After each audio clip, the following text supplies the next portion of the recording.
pienses mucho y dale play.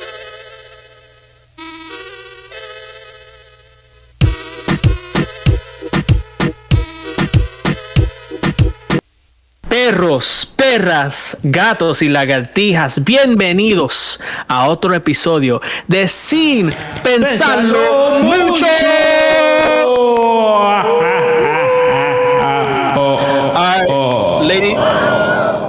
Ladies, gentlemen, and others, today we're going gringo mode. This will be a podcast in English, and we have two very special guests, two very talented individuals. From Brazil, pa'l mundo entero, DJ Gorky and Zebu.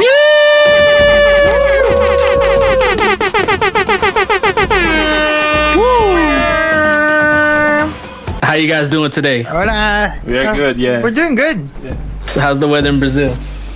It's funny, like until last week it was really, really cold, but now it's like It's summer dry. mode. Yeah, Bro, Dry. well, I don't know if you guys know, but I'm in. I think I told you guys. I'm in Brazil. I'm in Goiânia. Goiânia. Yeah, so, bro. So it's hot. God You are chasing damn the it, money. it's hot, Sertanejo bro. producer. It's fucking hot. And yo, okay, I thought Brazil didn't have that much of a bipolar weather. Just like Miami has, but yo, it is the same fucking thing. Yesterday was fucking cold, today is fucking hot as fuck. You are fucking sweating under your nails. Normal. Yes. So guys, hot as fuck, man.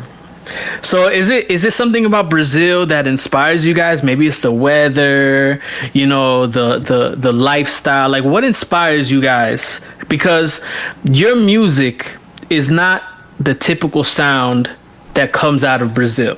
Your music is a little bit different. It's very unique. So what inspires you guys to do what you do, how you do it? I think like one good way to explain it would be like we do Brazilian music, but we love the gringo sound. So because we're very nerd, so Yeah. like we want to achieve, like, because we do pop music and it has a lot of Brazilian references, but we want it to be like as heavy as other songs when we are listening to it in a playlist or something. So you're always chasing like for how we can make brega, forró, sertanejo, everything we put it like in the blender. How can we make it sound as heavy as trap, hip hop, everything then we're chasing for Brazilian music, but the foreign sound, you know? It's not just American, it's also European. I know you guys have that song Alone that you guys put out with Spinning Records and Flake, I think it is. Yeah. Like Him singing. Yeah, That's me singing. No shit. Oh, what? Oh, Damn, shoot. dog. The boy can make the All right, yo, tones, shout out dog. to you. Shit, dog. Can't do that shit, bro. And that's super, you know, European vibes there. So, you know, your influence is like worldwide, and that's cool to see. Bro, when I came in here,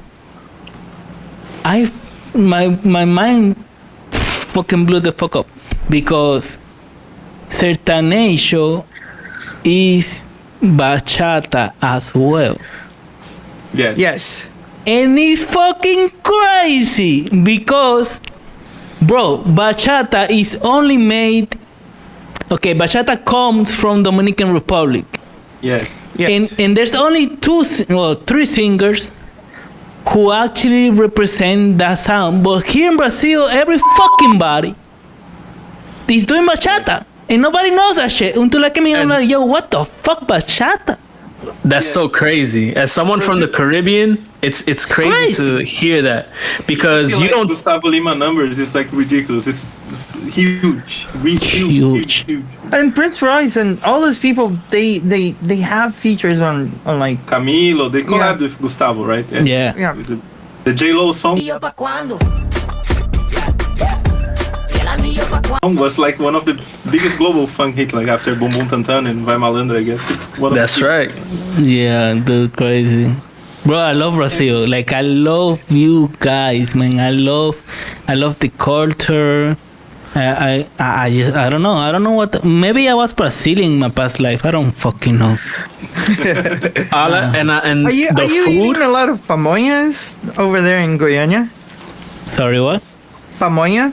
Which is Bro, like our yeah, Brazilian hell version yeah, of bro. tamales. Here's the thing: I had never eat that much meat in my fucking life, bro. Oh, It's meat, yes, true. it's rice, it's fishon. Meat, rice, fishon. Meat, rice, fishon. Meat. By the way, congratulations, dude. Thank you. You lost so much weight I'm and you gaining a look lot good, of weight bro. back in, but that's the thing. Like, I stopped eating meat, so like half of the stuff I was eating, I'm not anymore. Mhm. So yeah, it's very difficult to be. That's one thing I have to say about Brazilian food is that it's very hard to be vegetarian But all normal people love meat.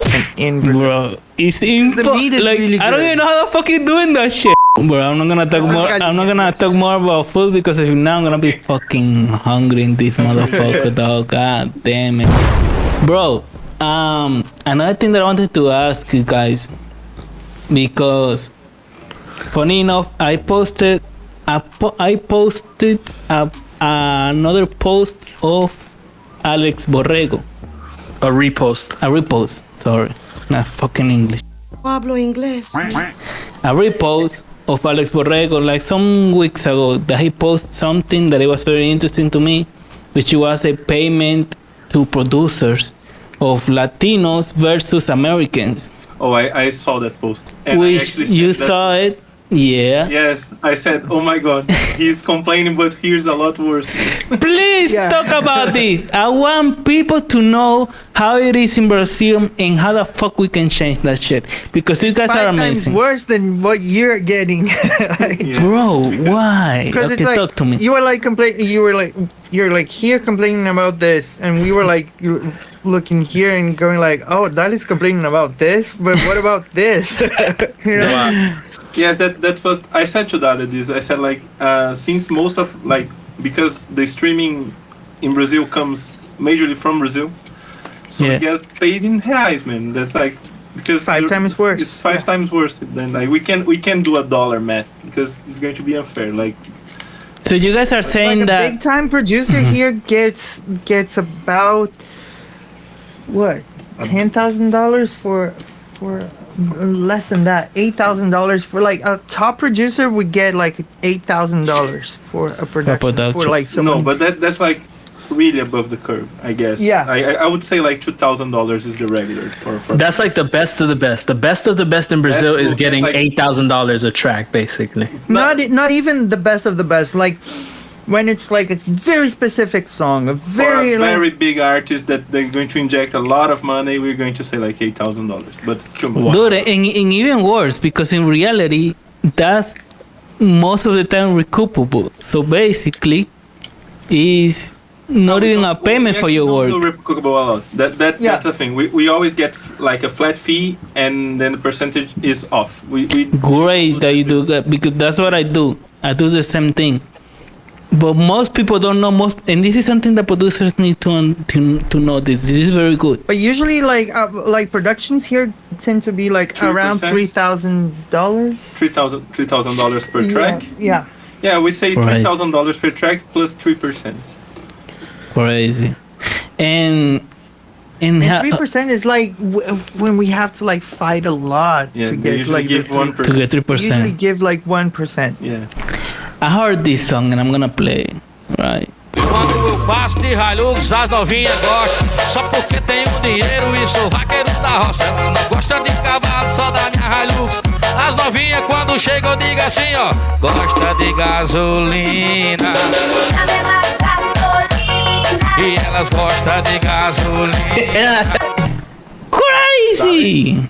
Have you heard Cabaret by DJ Guga?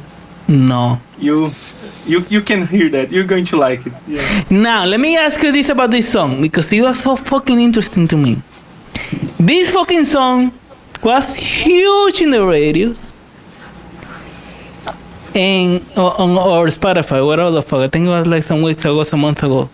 Huge on Spotify. Number one. And I look at the credits and they do not give credits to fucking Daddy Yankee. And I'm like, how the fuck do they get away with this shit? Gangsters. That's not gangster. That's not gangster. The gangsters. Explain that to me. If you listen to Cabaret, because Cabaret is a sample for one of the most recent The Weeknd songs, and it's just a funk song with the Weeknd moaning over. Really? And like we are used to saying like, Fuck it. Fuck it. Se deu, é porque deu bom. It's like, if someone sue this guy, it's because like the song is so huge they already made a lot of money. They don't care. Man. No one cares. Good fucking point, bro. I'm gonna play something right now that I spoke with the owners of the song, and I asked them, I was like, hey, can I use this song? And you're gonna have all the rights to it with me, and the other writers is cool. We can share everything. And he said no to me. I'm just gonna play it to you, and you guys let me know if you guys like it or not. And if you guys don't like it, fuck it, I'm still gonna put it out too. Just like how you guys put out Gasolina, I'm gonna do the same shit, and I'm gonna play here. Es hoy que él va a pagar todo el mal que le hizo usted. Es hoy que él va a pagar todo el mal que le hizo usted. Cabello ok, maquillaje ok, bronceado ok, cuenta de banco ok. Baila reggaeton pa'l desespero de tu ex. Baila reggaeton pa'l desespero de tu ex. Cabello ok, maquillaje ok, bronceado ok, cuenta de banco ok. Bailo reggaeton pa'l desespero de mi ex. Bailo reggaeton pa'l desespero de mi ex. Bailo reggaeton pa'l desespero de mi ex. It works so good in Spanish. Yes. It works very well in Spanish, man. And like they're saying no. Bro, they say no to me, and I spoke to them. My manager spoke to them. No, we like I'll give you a contact. Thank you. Hey. Oh, shit. Yo, shout out Gorky and Zebu. Putting the fucking plug on this motherfucker. We're going to say no to, like, our songs, unless it's like something they're going to say something like that's very Offensive? Offensive, or like a political propaganda? No, but I think I know a guy who works with JS and Thiaguinho. Yes. Yeah. My dog. Coño. You know, it's got to be hard as an artist because, of course, you want credit for what you created. But at the same time, if you're giving someone credit and you want to use their art in your art, that's not necessarily bad either. No, I guess like just if you, I don't know, maybe if you're like a Christian singer and someone wants to sample your song for talking about the devil, you know, like something that's very off. I think that's a case that I understand, like, or I know people with very different political views or stuff. But other than that, I want to talk about how do you guys meet Pablo, how everything started, how you guys became this group of producers, writers, how? And what kind of challenges do you face given, you know, the type of artist that Pablo is? Because at least here in the States, you know, we have a lot of controversy right now with Lil Nas X and what he represents and how people are interpreting that. So is it the same in Brazil? Is there that same kind of backlash of, you know, people not agreeing with this person's lifestyle, or how does that work? I guess Gorky can say, I can talk for the end, but I guess Gorky can tell the story first because he started like with Pablo, like everything. But about the difference between US and Brazil is that in US, I don't think people stop Lil Nas from making money. Like there's not, because Pablo, it's so weird for us that Pablo is like one of the biggest artists in Brazil and has so little radio range. Like Pablo doesn't, you can't hear Pablo songs in radios except for like 1 or 2 or 3 here in the southeast, some on the northeast, but we got like huge digital numbers and we don't listen to the songs on the radio. So I guess it's like there's the loud backlash that happens in the state as well, but here I guess that's a silent economic backlash that's so bad. It's bad for us, bad for Pablo, bad for everyone, you know. Yeah, but yeah, we struggle with that as well, but I think since day one, it was like the world against us all the time, and all the allies we could find, we were just like, come to our side, and that's how we started the production team as well. It was always about like getting people like-minded, to do these like different projects, because it's super easy to find like people who produce like pop music, but at the same time it's super hard to find people who produce pop music and at the same time have like the whole like sensibility of like being subtle with like influences and doing different artists and bringing Brazil on top of it as well. So I think like out of like most producers we know, we're like really good at what we do, but it's always been like a real struggle, because it's so much easier for like if you're like a white singer, straight singer singing the same kind of things, it would get like 100 times more like radio plays. Or I guess 100 is a very conservative number. Yes. Yes. Yeah.